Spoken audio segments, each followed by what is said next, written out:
Over the past 4 months, through our channel Crossing the Rubicon, we had been sharing stories that seek a language of sustainable design.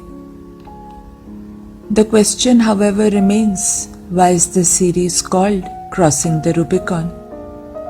Today, we share the story behind the name. Rubicon is a river in Italy. It was crossed by Julius Caesar in 49 BC, triggering off a civil war, paving way for Julius Caesar becoming a dictator and the subsequent rise of the Roman Empire. Today, crossing the Rubicon is a metaphor that symbolizes point of no return. Crossing the Rubicon is a story of transformation. Transformation is change of matter from one form to another under optimal threshold conditions.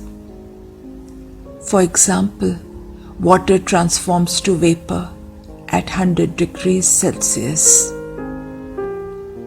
Our channel Crossing the Rubicon explores transformation of self.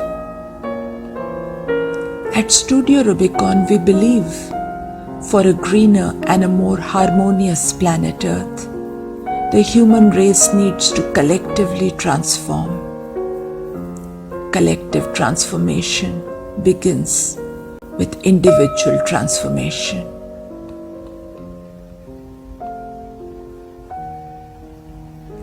A stranger walks with us through our life. We are deeply aware of the stranger's fears, but other than this, we are not quite aware of its being, for we get molded from the very beginning to be clones.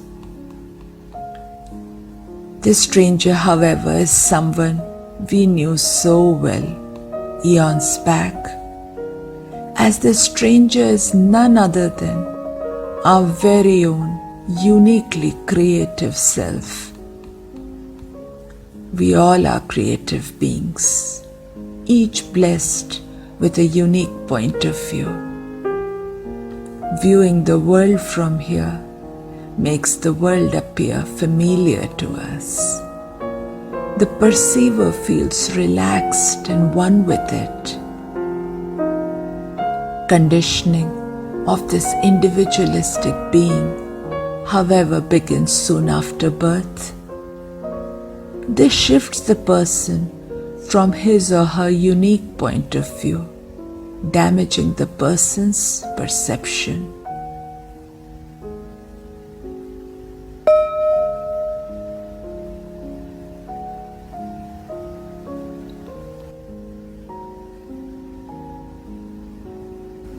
The perceiver now resembles an out-of-focus camera.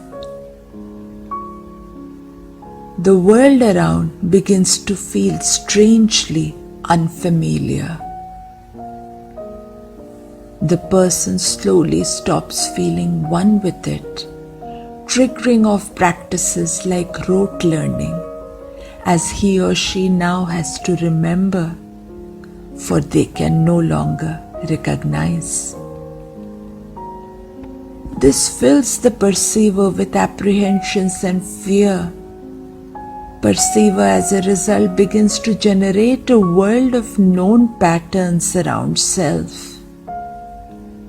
This erodes his or her contextual awareness, making the individual feel entrapped in a confining, restrictive box. The person's thinking now begins to lose its originality, freshness, and relevance. Is this out of position, entrapped individual's dilemma similar to the 5 blind men who chance upon an elephant? A long time ago, in a far-off land, 5 blind men were crossing a forest when they chance upon an elephant.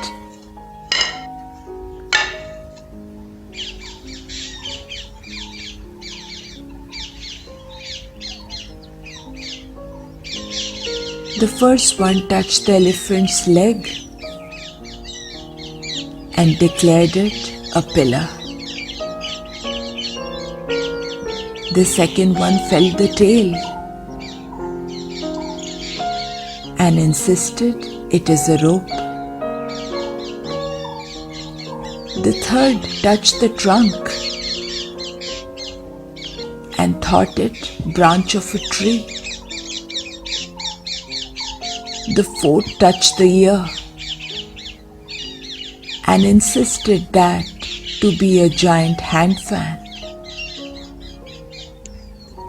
while the fifth felt the flank and said it sure was a wall. The way you see is the way you'll be.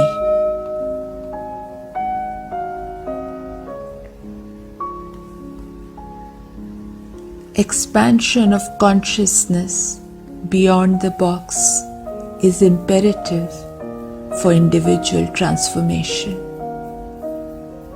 Threshold condition needed for this is reduction of a person's fear of unknown beyond the box. Through our channel Crossing the Rubicon, we have been doing just this. We have shared wonderful tools such as play, shared lifestyle practices, discussed paradigm shift in thinking, explored pre-learning procedures. Game changers have shared personal realizations, all of which was done with one sole purpose: how to reduce fear. For as fear of unknown reduces and a person steps out of the box, the world opens up for the person. This transforms. The person's thinking now appears out of the box.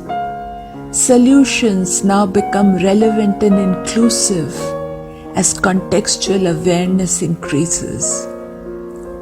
Means and methods become ethical as the person gradually starts getting conscious of being a part of an ever-changing, interconnected, interdependent world. The person begins to recognize the price paid by rest of creation for the material world that makes our reality.